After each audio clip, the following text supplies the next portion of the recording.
안녕하세요. 저는 50대 진태욱이라고 합니다. 잘생긴 아들과 함께 한국을 떠나 따뜻한 나라에서 살고 있죠. 아이의 엄마는 있다고 해야 할지 없다고 해야 할지 모르겠네요. 사랑해서 결혼하고 아이도 낳았지만 그 기간이 제 인생에서 가장 힘든 시기로 남을 줄은 꿈에도 몰랐습니다. 28살 수도권 대학을 매우 낮은 점수로 졸업한 저는 이름은 제법 알려져 있지만 언제 도산할지 모르는 기업에 입사를 했습니다. 어느 정도 경력이 쌓이면은 다른 곳으로 이직하려 했던 제 계획은 회사의 심각한 위기 때문인지 실현하기가 쉽지 않았죠. 그래도 나름 열심히 일하며 지냈습니다. 급여가 적고 회사가 불안정한 곳만 빼고는 모두 괜찮았으니까요. 아직 배워나가는 과정이라고 생각하며 열심히 일을 했죠. 그리고 32살에 4살 어린 아내를 소개받았습니다. 평범한 외모였지만 털털한 매력을 가지고 있는 그녀와 여인이 되었고 남들과 비슷하게 연애를 하다가 35살에 결혼을 하게 되었습니다. 사실 여자친구는 연애 1년 정도가 지나서부터 결혼을 하고 싶어 했지만 언제 도산할지 모르는 회사에 대한 불안감과 다른 커플보다 훨씬 잦은 다툼으로 결혼에 대한 확신이 들지 않았기에 차일피일 미루던 중이었습니다. 우리의 다툼의 이유는 대부분 여자친구의 티나는 거짓말 때문이었죠. 출장을 간다고 거짓말을 하기도 했고 사는 곳을 숨기기도 했습니다. 여자친구의 거짓말을 알게 될 때마다 헤어졌지만 그녀는 저에게 다시 찾아와 끝까지 매달렸죠. 결국 혼전 임신으로 결혼을 했고 이듬해에 아이를 낳았습니다. 하지만 아내의 거짓말은 결혼한 이후로도 계속되었습니다. 결혼 전 아내는 명문대를 나왔다고 했는데 확인해보니 전문대학 중퇴였고 좋은 회사를 다닌다고 했는데 역시나 결혼 후 알고 보니 대기업 파견직이었죠. 결혼식장에 있었던 회사 이름으로 온 화환은 아내가 스스로 보낸 것이라고 했습니다. 이 외에도 적금 들어놓은 금액이 3천만 원 정도 된다고 했는데 그런 적금은 없었고 장모님 이름으로 시골에 땅이 있다고 했는데 그마저도 모두 거짓이었죠. 왜 이렇게 셀 수도 없을 정도의 자잘한 거짓말을 생활 속에서 밥 먹듯이 하는지 모르겠더군요.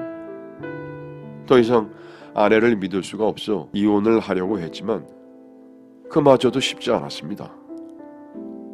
아내는 본인과 협의 이혼을 하려면 말도 안 되는 금액의 위자료와 아이의 양육비를 일시불로 주지 않으면 이혼할 수 없다고 했고 이혼 소송을 위해 상담을 받은 변호사들은 이보다 더 확실한 증거가 있어야 이혼 소송을 걸 수 있다고 했죠. 저와 아내는 별거를 시작하게 되었습니다.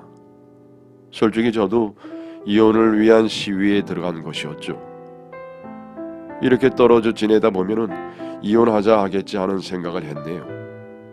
그렇게 저는 지방에 있는 공장으로 발령 신청을 해서 그곳에서 일을 하며 지냈고 아내는 아이와 처갓집에서 생활을 하기 시작했습니다. 하지만 아내는 1년이 지나도 이혼을 해주지 않더군요. 비단 문제는 그뿐만이 아니었습니다. 아이를 저에게 절대 안 보여주더군요.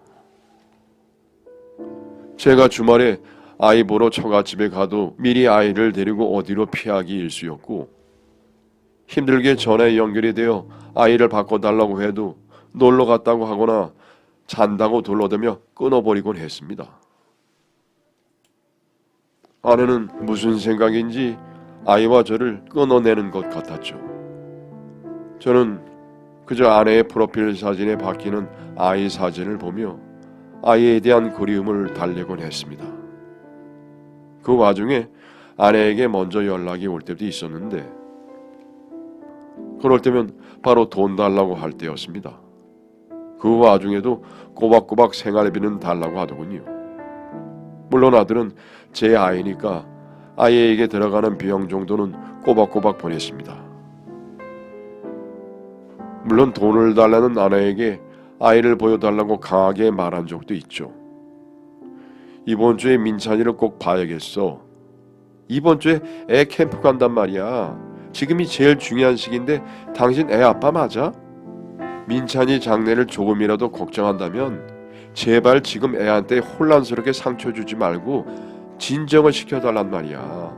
지금 상태가 애한테는 최선이야. 지금 이 상황이 누구 때문에 이렇게 된 건데 얼른 이혼이나 해줘. 그리고 민찬이는 경제력이 있는 내가 키우는 게 맞아.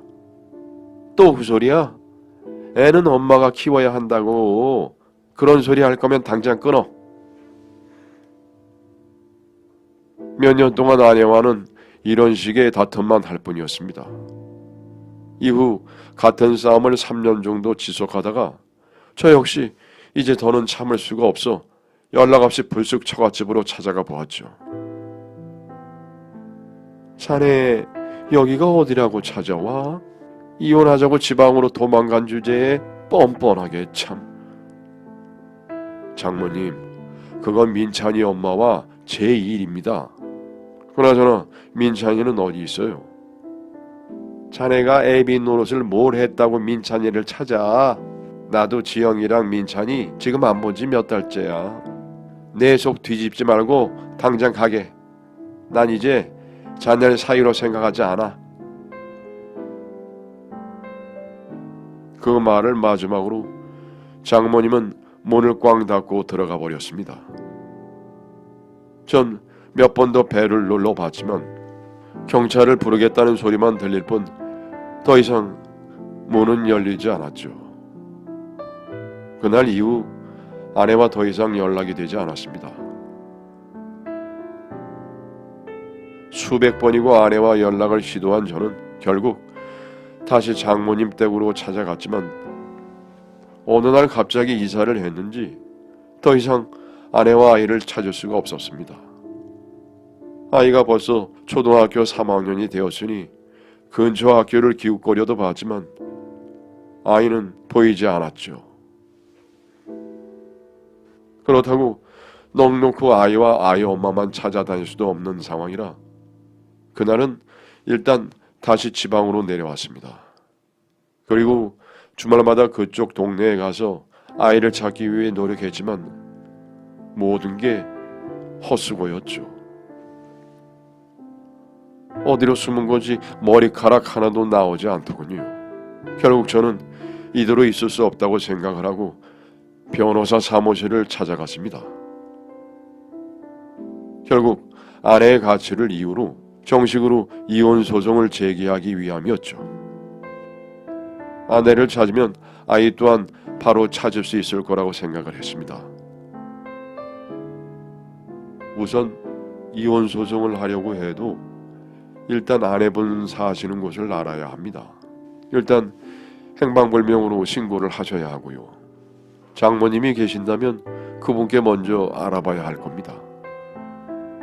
그럼 경찰서에 가서 아내 행방을 찾을 수 있도록 신고를 하면 될까요?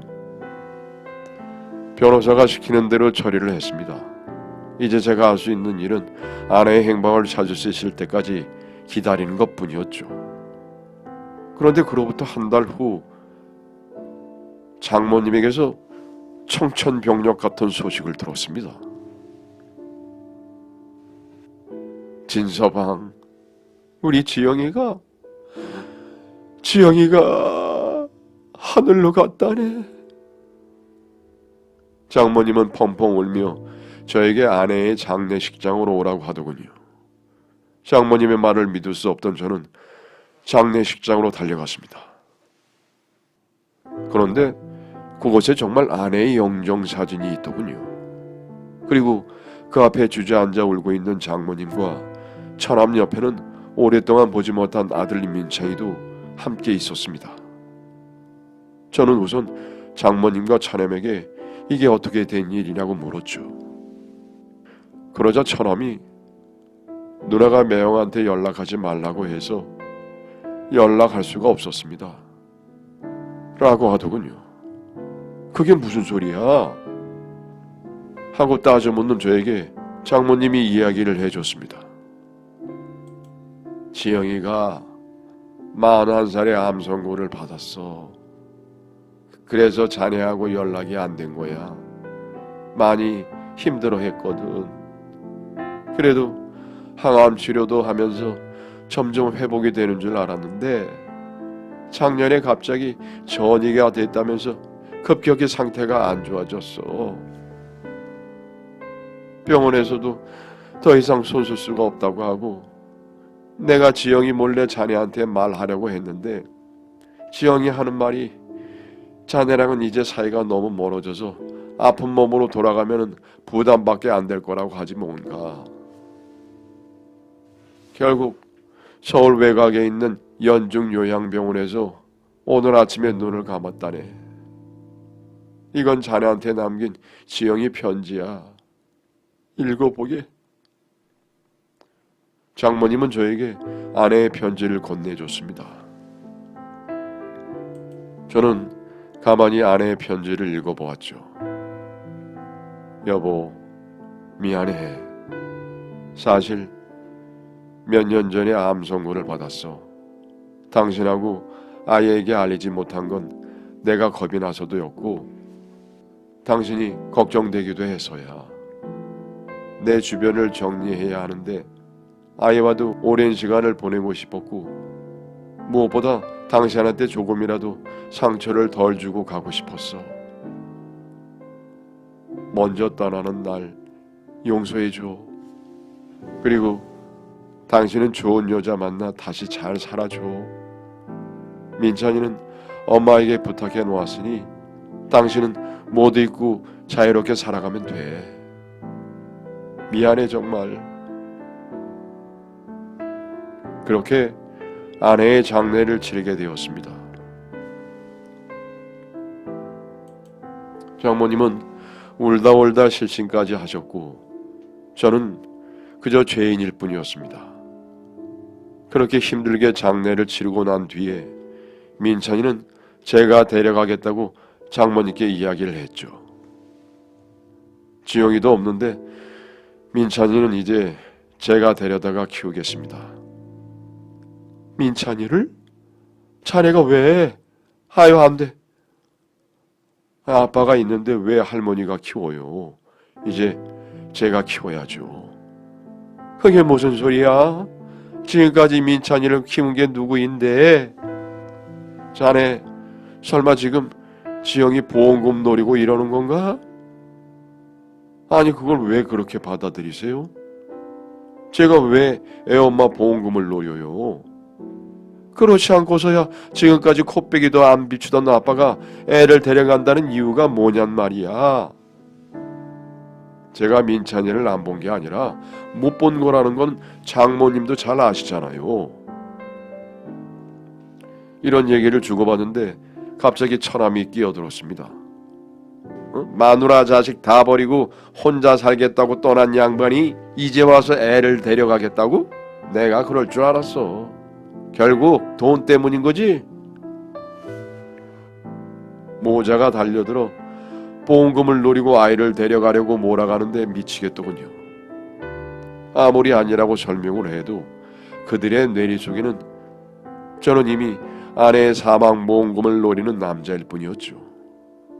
결국 저는 아이를 장모님께 맡기기로 했습니다. 민찬이도 아빠를 못 보고 산 기간이 길어서 그런지 저를 어색해 하더군요. 저는 다만 장모님께 아이를 자주 보여달라고 간곡히 부탁했습니다.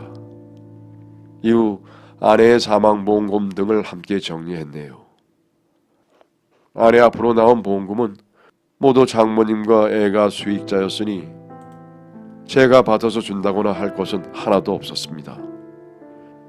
제 손님에게 들어온 부조금 모두 하다못해 회사에서 나오는 가족 사망 위로금까지 모두 장모님께 드렸습니다. 그리고 제 손으로 아내의 사망 신고를 하게 되었죠. 아내가 이렇게 허무하게 갈 줄 알았다면 좀 잘해줄 걸 하는 후회만 들더군요. 아내의 사망 신고까지 하고 나니 마음이 너무나 아팠습니다. 그렇게 몇 주 동안을 힘든 마음으로 보내고 있었네요. 하지만 늘 그렇듯 일은 해야만 했죠. 그렇게 조금씩 일상으로 돌아오던 중 아내가 생전에 진 빚을 갚으라고 전화가 왔습니다. 아내가 가진 재산이 없을 테니 상속이고 뭐고 생각도 안 했는데 이대로 가다간 제가 갖게 생겼다 싶어서 우선 장모님에게 연락을 했습니다. 장모님, 혹시 죽기 전에 지영이가 빚진 거 알고 있으셨어요?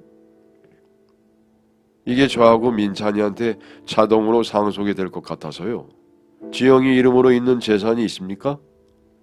있으면은 그걸로 제가 한정 승인을 할 수 있는지 알아보려고요. 자네 지금 그게 할 소린가? 내 딸 죽은 지 한 달밖에 안 됐어. 그리고 재산은 무슨 재산? 자네가 항상 돈을 부족하게 줘서 요양원 들어가기 전까지 집 앞 카페에서 일하던 애야. 재산이 있었으면 그랬겠나? 자네 도대체 상식이 있기는 한 거야? 장모님, 너무 역정만 내시지 마시고요. 그럼 일단 상속 포기하면 되는 거죠? 그런데 저랑 민찬이가 포기하면은 장모님에게 상속이 넘어가서 장모님도 상속 포기하셔야 할 거예요. 일단 지영이 통장에 얼마라도 있으면 하나도 쓰시면 안 됩니다. 모두 상속 포기를 해야 하니까요. 자네가 인간이면 그 상속 포기하지 말고 자네가 갚는 게 도리 아닌가? 그 얼마 안 되는 예금에 보험금이라도 없으면 애는 어찌 키우라는 건가? 그리고 그 빚 또한 지영이 병원비며 민찬이 생활비였으니 결국 자네가 줬어야 할 돈이었어. 장모님의 말이 너무나도 황당하고 어이가 없어서 똑같이 억지를 부렸습니다. 그럼 보험금 나온 걸로 이거 갚으시면 되겠네요. 저랑 민찬이가 상속 포기하면 장모님께 넘어갈 거니까 장모님이 지영이 보험금으로 갚으세요. 그러자 장모님은 내 딸 목숨값이 어쩌고 저쩌고 하며 저를 돈밖에 모르는 놈으로 몰아갔습니다. 한참 동안 장모님과 아무 의미 없는 언쟁을 하던 저는 확실하게 선을 그었죠. 저랑 아이는 바로 그냥 상속 포기할게요. 저 그동안 민찬이 양육비 다 보냈고 앞으로도 양육비는 계속 드릴 거니까 제가 그 돈을 갚을 이유가 없어요. 지영이 아파서 쓴 치료비면은 그 보험금으로 갚는 게 맞는 거죠. 그럼 이만 끊겠습니다. 그리고 바로 상속 포기 절차를 알아보며 은행에 가서 모든 대출 기록 같은 걸 떼어봤습니다. 대출이 많기도 하더군요. 아프다는 사람이 이 많은 돈을 어디에다 쓴 건지 의아했습니다. 그래서 천천히 아내의 대출 내역을 들여다보던 중 이상한 점을 발견했죠. 아내가 받았다는 마지막 대출이 시작된 시기가 이상했습니다. 아내는 저와 연락이 끊긴 시점부터 건강에 문제가 있었다 했고 작년에는 내내 병원에서만 생활을 했다 했는데 마지막 대출이 시작된 시기는 바로 작년이었습니다. 어쩌면 누군가 아내의 명의로 대출을 받았을 수도 있다는 생각이 뇌리를 스치고 지나갔습니다. 만약 이 모든 것이 무슨 꿍꿍이가 있다면 내 아이를 그런 사람들에게 맡길 수는 없는 노릇이었습니다. 그래서 저는 직장에 휴가를 신청하고 일단 아이가 살고 있는 집으로 가봤습니다. 장모님과 아이 그리고 처남까지 함께 사는 중이었죠. 아내의 장례를 치르며 처남댁이 보이지 않아 물어보니 그 사이 처남은 처남댁과는 이혼을 했다 했습니다. 아내 병수발 때문에 그리 되었다는데 더 물어보기도 민망해서 그냥 그렇구나 하고 넘겼죠. 이후 처남은 장모님 집으로 들어온 듯 했습니다. 그리고 아이와 놀면서 장모님께 아내가 받은 대출에 대해 슬쩍 물어봤습니다. 지영이가 생전에 빚을 상당히 많이 졌던데 혹시 병원비 때문에 그랬습니까? 혹시 언제쯤 받았는지 아세요? 장모님은 제 질문에 아내의 대출에 대해 몇 가지 기억을 하고 있는 듯한 대답을 하다가 제가 마지막 대출에 대한 이야기를 묻자 돌연 본인은 잘 모른다고 하면서 태세를 전환하셨습니다. 그리고 뭔가 숨기는 것이라도 있는 사람처럼 저를 빨리 돌아가라며 밖으로 내몰더군요. 그렇게 내쫓기도 처갓집에서 쫓겨났고 이후 처남이 전화까지 해서 전부 상속 포기하려면 빨리 움직여야 할 거예요. 서두르세요. 하며 단도리까지 했죠. 물론 저도 3개월 이내 상속 포기 한정 승인을 해야 한다는 건 모두 알고 있었습니다. 그래서 더 시간이 없었죠. 저는 혹시 처남이 병석에 누워있는 아내의 이름으로 대출을 받은 게 아닐까 하는 생각을 했지만 성별이 다르니 불가능했을 것이고 어머님이 아내의 이름으로 대출을 받았다 하기에는 누가 봐도 장모님을 아내의 나이로 볼 수가 없었으니 이 또한 불가능했습니다. 그렇다면 누군가 다른 사람을 썼을 수도 있겠지만 처남은 이혼한 상태라고 했으니 이런 불법적인 일을 도와줄 다른 인물이 딱히 떠오르지 않더군요. 혹시 처남에게 만나는 사람이 있다면 그 사람이 대신해 줄 수도 있지 않을까 하는 생각에 심부름센터를 찾아가 처남을 조사해달라고 의뢰를 했습니다. 그리고 역시나 며칠 뒤에 그 업체에서 처남이 만나는 사람이 있다며 사진을 하나를 보내줬는데 심부름센터에서 보내온 사진을 보는 순간 저는 망치로 머리를 얻어맞는 듯 했습니다. 그 사진 속에 있는 여성은 다름 아닌 얼마 전 장례를 치른 제 아내더군요.